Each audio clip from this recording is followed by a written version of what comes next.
Hi, I'm Marc Lynch, Director of the Project on Middle East Political Science. Welcome back to our series of POMEPS conversations with leading academic specialists on the Middle East. With me today is Kristin Diwan, who's an assistant professor of political science at American University and a specialist on the politics and economics of the Gulf. And today what I want to talk about is the election which just happened in Kuwait on December 1st. And maybe we could start if you could just give us your impressions of how the election went, its significance, and where it fits into the overall political crisis in Kuwait. Well, this was a rather extraordinary election for Kuwait.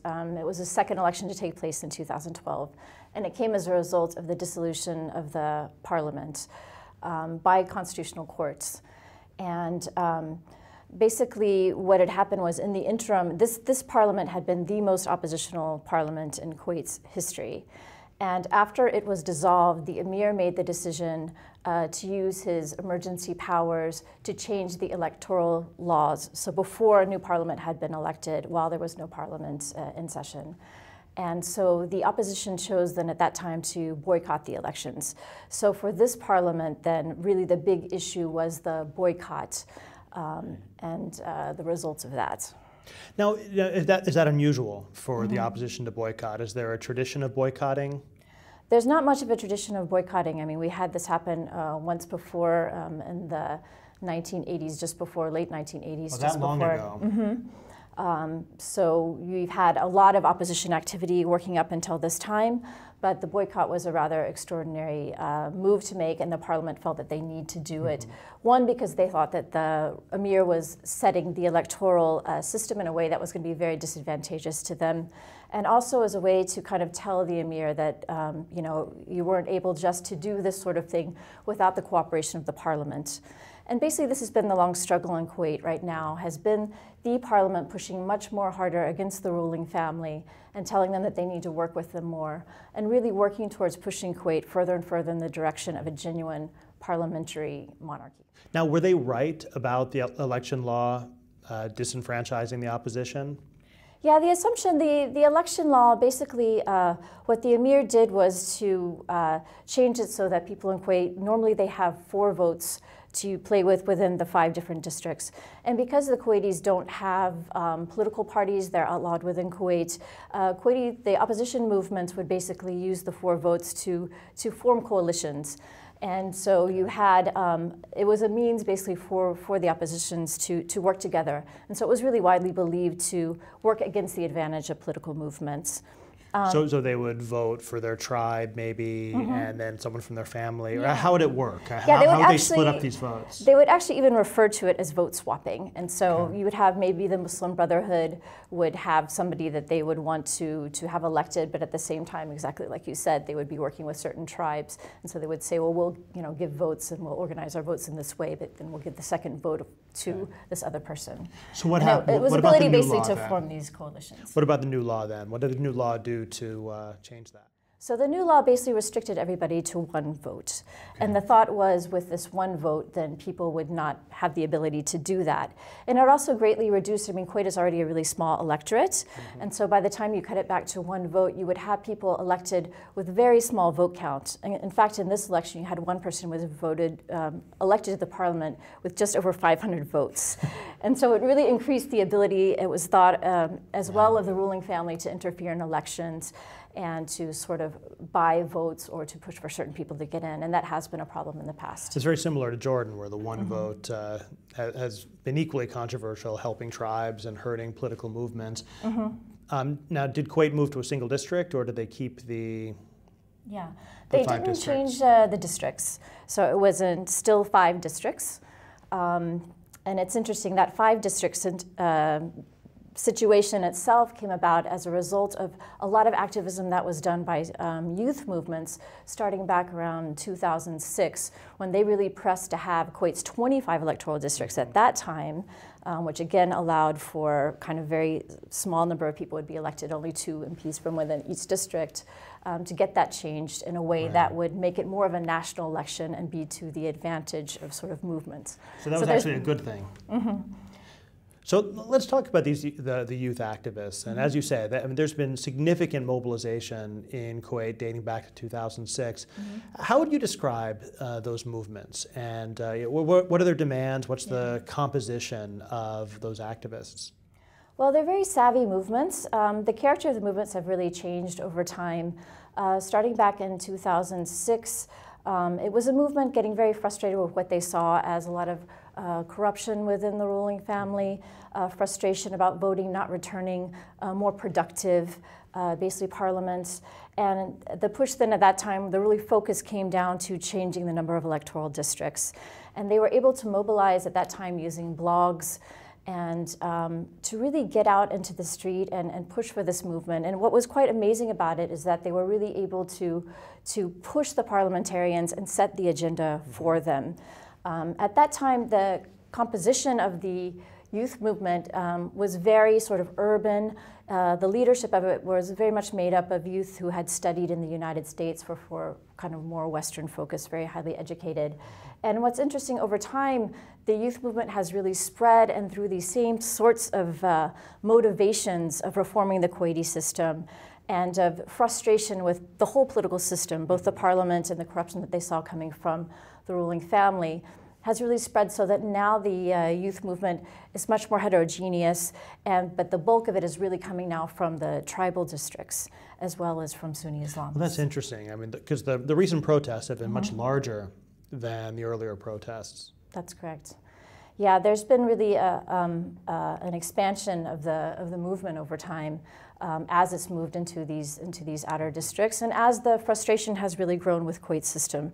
I mean, we've seen, of course, over that interim, amazing growth taking place in all of the Gulf states, and a sense that Kuwait really was falling behind. And this is an emirate which has a lot of pride in its history as being a state that had once been a real leader in the Gulf, and there was just a sense that things were really going wrong within the state.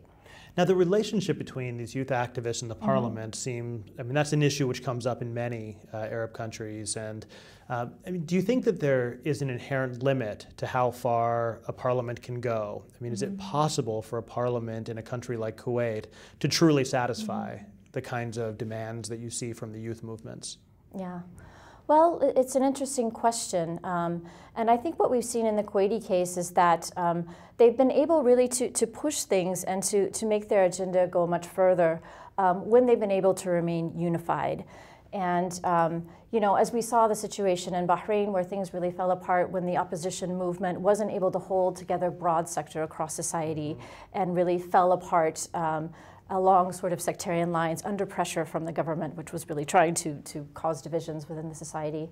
And what's interesting about the Kuwaiti case is that you've really had these movements trying to stick to key issues about empowering the parliament and these sorts of things. And in doing so, you've seen a number of different movements coming towards them. And it's in this boycott, in fact, you had both liberal nationalist movements, you had almost all the Sunni Islamist movements, and you had tribal movements staying unified even under pressure from the government and boycotting. And in fact, from this other oppositional parliament that existed before, you had 38 out of the 50 members agreeing not to run for office this time, which gives you some sense of the cohesion of the movement. Now, you mentioned the comparison to Bahrain a few minutes ago. What do you make of the heavy Shia representation in this parliament? Is that significant politically or socially? Well, basically what happened in these elections is that you had the boycott resulted in all of the opposition movements not being represented in parliament. So you have a very pro-government parliament. And you can really see across the different districts how the composition really shifted within the parliament. The boycott affected much more the outer kind of tribal districts where you saw about 20%, between 20 and 30% turnout, while in the urban districts you had closer to like 50% turnout. So that gives you some sense of the composition of the parliament. And because of this, you had a real absence of the Sunni Islamist movements, which dropped their representation from about 23 to about 4 or 5 members. You had the tribes both lose representation and the composition of the tribes change within the parliament as all of the larger tribes really boycotted. You had a lot of smaller tribes then taking advantage to move into the parliament. But in the urban districts, what you saw then were the Shia members really believing that this was an opportunity for them and holding very close to the government.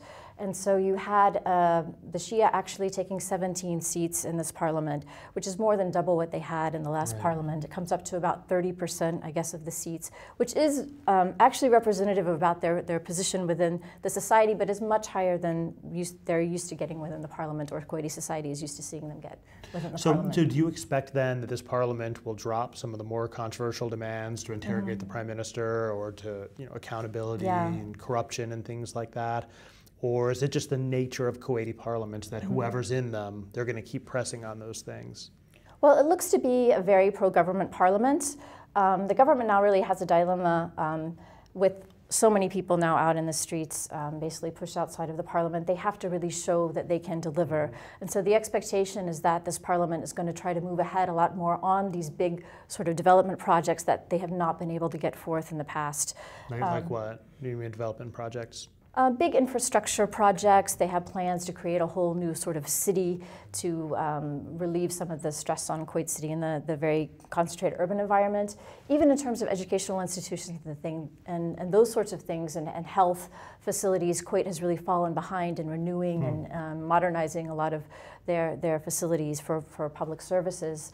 The problem is that we don't know that they will be able to do this. A lot of the opposition that has grown has been from the inability of the ruling family to effectively manage the government. And the excuse up to this time has been that they've been dealing with this really oppositional parliament, which has gridlocked the whole system. But now we're going to really have a test of that, because there has always been these enormous divisions within the ruling family and just an inability actually to carry out these sorts of things. So now we'll have a test of that. So, but in your opinion, I mean, do you think that these elections are going to tamp down the political crisis, or is it just going to keep escalating? Yeah, it doesn't look at all like it's going to tamp down the crisis.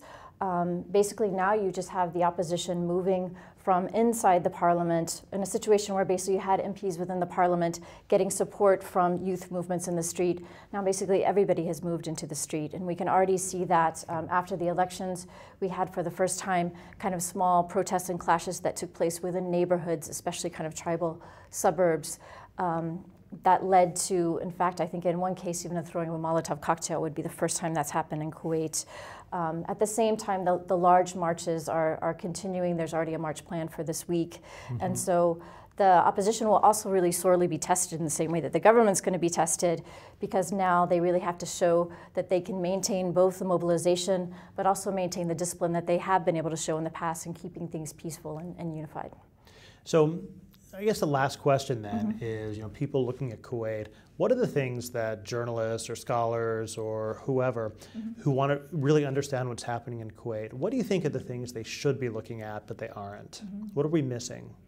Well, I think one thing that's interesting to look at are divisions within the ruling family, which haven't been really acknowledged as much.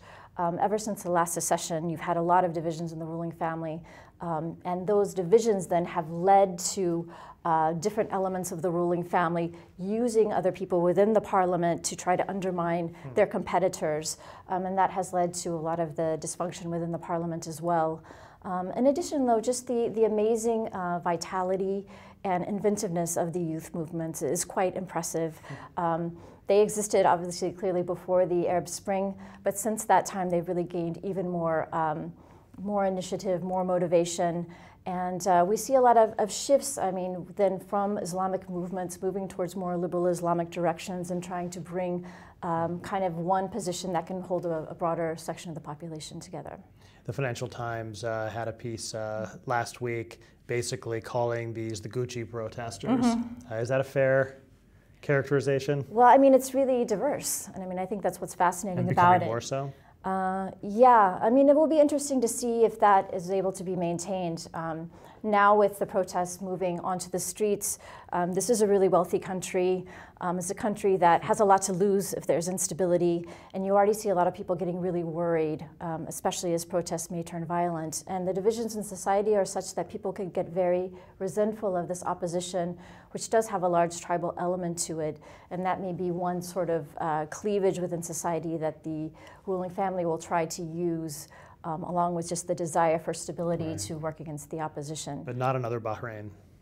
I hope not. I think it's unlikely, but it is always difficult when there's not political progress. You do tend to have a tendency of things to go more in that direction.